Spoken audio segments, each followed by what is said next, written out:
বাংলাদেশে যে আয়োজনটি একেবারে অনন্য সংযোজন, নবী জীবনের প্রদর্শনী, বাংলাদেশের ঢাকার বুকে যেন একখণ্ড মক্কা মুকাররমা মদিনা মুনাওয়ারা। ও মদিনা মদিনা ও মদিনা, ও মদিনা মদিনা ও মদিনা, ও মদিনা মদিনা ও মদিনা, ও মদিনা মদিনা ও মদিনা, ও মদিনা ওয়ালা, ও মদিনা ওয়ালা, ও মদিনা ওয়ালা, ও মদিনা ওয়ালা। তোমার প্রেমে আমার মন হলো দিওয়ানা, তোমার প্রেমে আমার মন হলো দিওয়ানা। কবে যাব আমি সোনার মদিনা, কবে যাব আমি সোনার মদিনা। এই আশিকে তুমি বিনে কিছুই বোঝে না। আজকের আয়োজন বিশাল সংযোজন তাকওয়া সোসাইটির পরিচালনা পর্ষদের উদ্যোগে আয়োজিত সিরত সম্মেলন, পাশাপাশি বাংলাদেশে যে আয়োজনটি একেবারে অনন্য সংযোজন, নবী জীবনের প্রদর্শনী, বাংলাদেশের ঢাকার বুকে যেন একখণ্ড মক্কা মুকাররমা মদিনা মুনাওয়ারা। যে মানুষটিকে কেন্দ্র করে, যে মানুষটিকে আবর্তন করে গোটা বিশ্ব মানবতা আজকে আবর্তিত হচ্ছে। আজকে একবিংশ শতাব্দীর সূচনা লগ্নে গোটা বিশ্বে যখন আজকে মানবতা ভুলণ্ঠিত, মানুষের পিঠগুলো যখন ঠেকে গেছে দেয়ালে, মানুষ যখন মুক্তির নিঃশ্বাস নিতে পারছে না, হাঁসফাঁস করছে মানুষগুলো যেন সে আকাশ থেকে অথবা আল্লাহর পক্ষ থেকে খুব বেশি প্রয়োজন করছে একজন সাহায্যকারীর।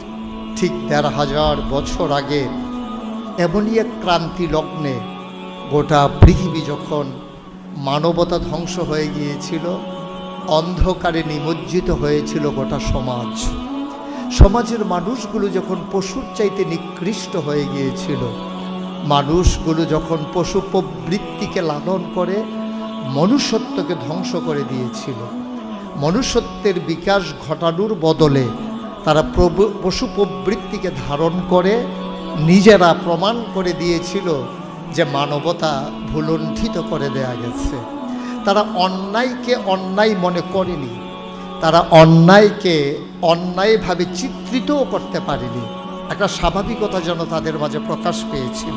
অনেকটা এই রকম আজকে এই মসজিদে সবগুলো মানুষ যদি আপনার কাপড় শূন্য হতো, উলঙ্গ হতো, কোনো লেবাসধারী না হতো, সবাই মনে করেন এক টুকরা কাপড়, এক সুতা কাপড়ও কারো গায়ে নাই, ঠিক এমন সময় যদি একজন মানুষ কাপড় পরে ঢুকতো তো সবাই মিলে কি বলতো যে একটা নোংরা কোত্থেকে কি পেঁচাইয়া টেঁচাইয়া সেখানে ঢুকছে।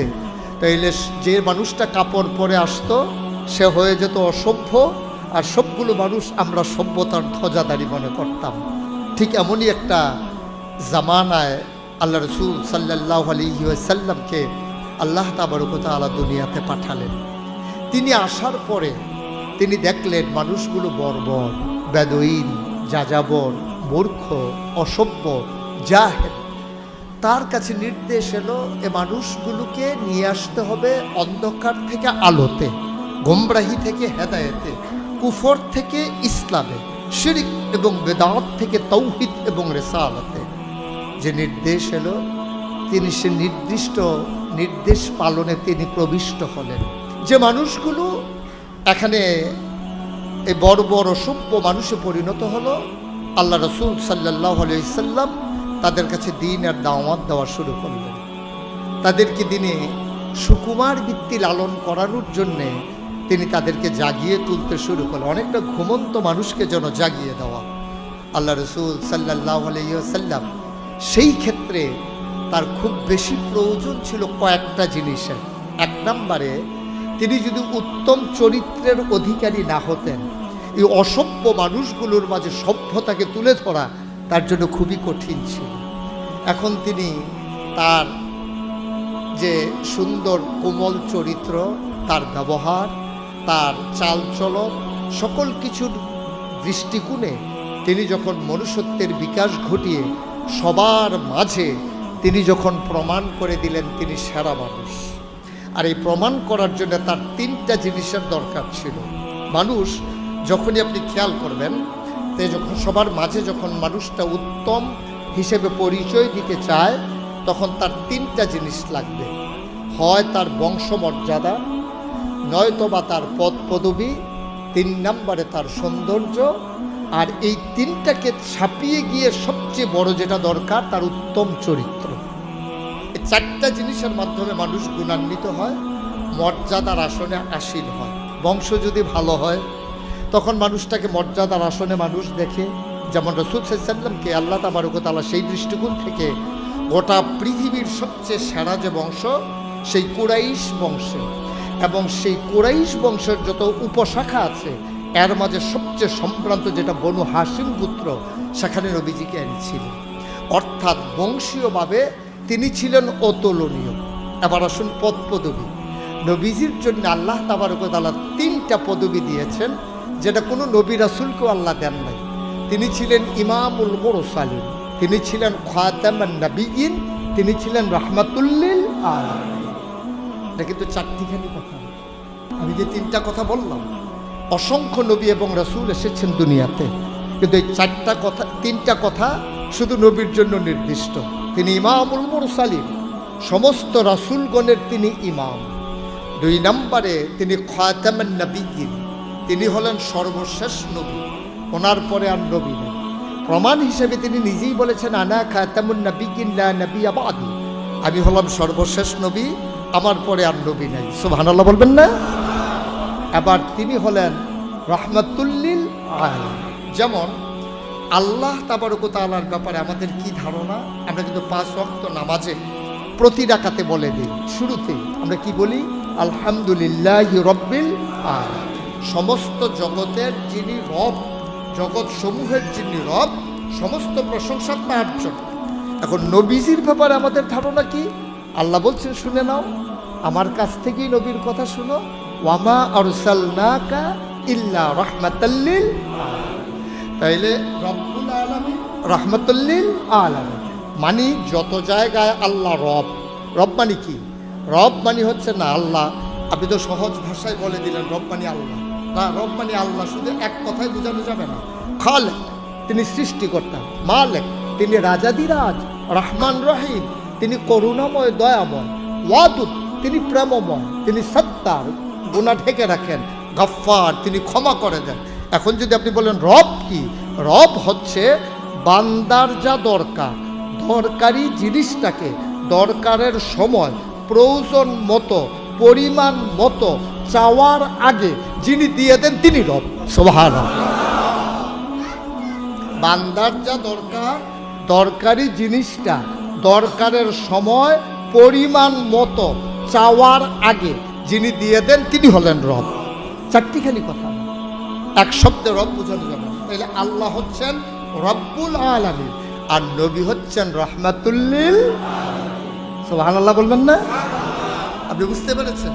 মানে হচ্ছে যত জায়গায় আল্লাহ রব, ঠিক তত জায়গায় আমার নবী রহমত। আপনি একটা জায়গাও বাদ দিতে পারবেন। এই পৃথিবীর জন্য আল্লাহ রব, মানুষের জন্য রব, জিনের জন্য রব, ফেরেশতার জন্য রব, আসমান জমিনের রব, বৃক্ষ তারকারাজির জন্য রব, কুলুকুলু বেগে বয়ে যাওয়া নদীর তিনি রব, পাহাড় যিনি ঠেসে দিলেন প্যারেগের মতো করে সেই পাহাড়ের তিনি রব, যিনি নদী দিলেন, নদীর ভিতরে পানি, পানির ভিতরে এই মাছ, নদীর কিনারে গাছ, গাছের ভিতরে ফুল, ফুলের পরে ফল, যিনি আখের ভিতরে রস, ওই নারিকেল গাছের মাথায় ডাবের ভিতরে পানি দিলেন তিনি রব। আর এই যত জায়গায় তিনি রব, ঠিক তত জায়গায় আমার নবী রহমত। সুবহানাল্লাহ। হয়তো পাখি গেয়ে উঠত না নবীর রহমত যদি না পেত, হয়তো ওই নদীর পানি কুলুকুলু বেগে বয়ে যেত না যদি নবীর রহমত অবধারিতভাবে বর্ষিত না হতো। তিনি রব হিসেবে সব সৃষ্টি করেছেন, আর সব জায়গায় আমার নবীকে রহমত হিসেবে প্রেরণ করেছেন।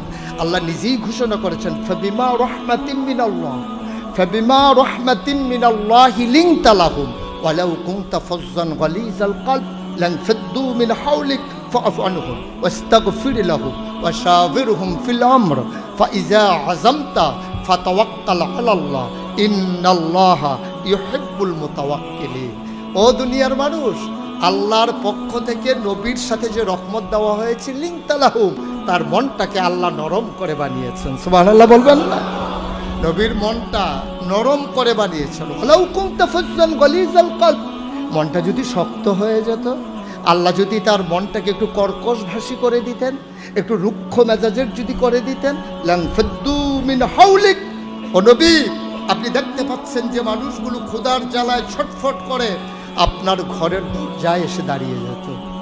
খিদার জ্বালা, চুলায় আগুন জ্বলে না, 3 দিন হয়ে গেছে, খাবার নাই, বাচ্চারা মা মা করে কাঁদে, মায়েরা কুলে করে বাচ্চাকে নবীর দরজার সামনে গিয়ে দাঁড়িয়ে থাকতেন। সাহাবাই কেরাম নবীর দরজার সামনে দাঁড়িয়ে থাকতেন। নবীকে যখন এক নজর দেখতেন, ওরা আস্তে করে হেঁটে বাড়ির দিকে চলে যেতেন। নবী ডেকে জিজ্ঞেস করতেন, এসেছিলে কেন, চলেই বা গেলা কেন? নবীর কাছে ওরা মুচকি হেসে বলতো, ইয়া রাসূলুল্লাহ, খিদার জ্বালায় খুব ছটফট করছিলাম, আমার বাচ্চাটা খিদার জ্বালায় কাঁদতেছিল, যেই মাত্র আপনার সুন্দর চেহারাটা দেখেছে ওরা খাবারের কথা ভুলে গেছে, অন্তত 2 দিন আর কাঁদবে না। সুবহানাল্লাহ। খিদার জ্বালা আর থাকবে না। বন্ধুগণ, তিনি আপনার নবী, তিনি আমার নবী, তিনি আমাদের নবী। আমরা প্রাউড ফিল করি আমরা একজন নবী পেয়েছি এমন, যাকে বিদায় হজের পরে আল্লাহ ঘোষণা করে দিলেন, আল-ইয়াওমা আকমালতু লাকুম দীনাকুম ওয়া আতমামতু আলাইকুম নি'মাতি ওয়া রাদিতু লাকুমুল ইসলাম দীনা। ও পৃথিবীর মানুষ, তোমরা সবাই শুনো, তোমরা হয়তো ভাবতে পারো, আবার যদি কখনো পৃথিবী ঝঞ্ঝা বিক্ষুব্ধ হয়ে যায়, কখনো যদি যুদ্ধের ঢামাডোল আবার বেজে উঠে, কখনো যদি লাশের পরে লাশ পড়ে, না, সেই সুযোগ আর নাই। পৃথিবী যত ঝঞ্ঝা বিক্ষুব্ধ হোক, পৃথিবীতে মহামারী এসে সব কিছু লাশ বানিয়ে দেখ, অশান্তির আগুনে দাবানল হয়ে সব কিছু পুড়ে ছারখার করে দেখ, আল্লাহ রাসূল সাল্লাল্লাহু আলাইহি ওয়াসাল্লাম ঘোষণা দিয়ে দিলেন, শুনে রাখো, আল-ইয়াওমা আকমালতু লাকুম দীনাকুম, তোমাদের জন্য আজকের এই দিনকে, ইসলামকে আমি পরিপূর্ণ করে দিলাম। সুবহানাল্লাহ। ওয়া আতমামতু আলাইকুম নি'মাতি, তোমাদের জন্য নিয়ামত যথেষ্ট করে দিলাম। ওয়া রাদিতু লাকুমুল ইসলাম দীনা, তোমাদের জন্য মনোনীত একটা ধর্ম দেওয়া হলো, তার নাম হলো যার শুরু শেষ নাই, যার শুরু আছে কিন্তু শেষ আর হবে না, তিনি সেই শেষ নবী। তাইলে আমরা কি পাইলাম? যে আমরা একজন মহান আল্লাহ পেলাম, আমরা এমন একজন নবী পেলাম যিনি আমাদের জন্য রহমত। উনি নিজে বলেননি, যিনি তার স্রষ্টা, যিনি তাকে পাঠিয়েছেন, তিনিই ঘোষণা করে দিলেন যে আপনি হচ্ছেন রহমতের আধার। ওয়ামা আরসালনাকা ইল্লা রাহমাতাল লিল আলামিন। আবার বললেন, ফাবিমা রাহমাতিন মিনাল্লাহি লিনতা লাহুম। বন্ধুগণ, তাইলে দিন পরিপূর্ণ হয়ে গেছে। আয়াতটা যখন নাজিল হলো, ইহুদিরা মুসলমানদেরকে পাইলেই বলতো, ভাইয়েরা তোমরা বড়ই ভাগ্যবান, আমরা যদি এমন একটা আয়াত পেতাম যে দিন পরিপূর্ণ, তাইলে কি করতাম জানো? ওই দিনটাকে আমরা ঈদের দিন বানিয়ে দিতাম। সুবহানাল্লাহ। আমরা ওই দিনটাকে ঈদের দিন বানিয়ে নিতাম। এত মজার একটা আয়াত, দিন পরিপূর্ণ, কারো কাছে ছুটাছুটি করা লাগবে না, কারো কাছে যাওয়া লাগবে না, তত্ত্ব তালাশ করা লাগবে না, তত্ত্বের ব্যাখ্যা লাগবে না, সব আল্লাহ তাবারক ওয়া তাআলা নবীজির কাছে পরিপূর্ণভাবে একেবারে সমাপ্ত করে দিনকে তোমাদের মাঝে দিয়েছেন। না সংযোজন, না বিয়োজন, না কমানো, না বাড়ানো, এর ভিতরে আপনার মন মতো কিছুই ঢুকানোর ক্ষমতা নাই। যেটা করেছে ইহুদিরা, যেটা করেছে খ্রিস্টানেরা, কিন্তু মুসলমানদের জন্য এই আয়াতের মাধ্যমে কিয়ামত পর্যন্ত যারা মুসলমান আসবে তাদের জন্য পরিপূর্ণ জীবন বিধান হিসাবে আল্লাহ নিজেই ইসলামকে ঘোষণা করে দিয়েছেন।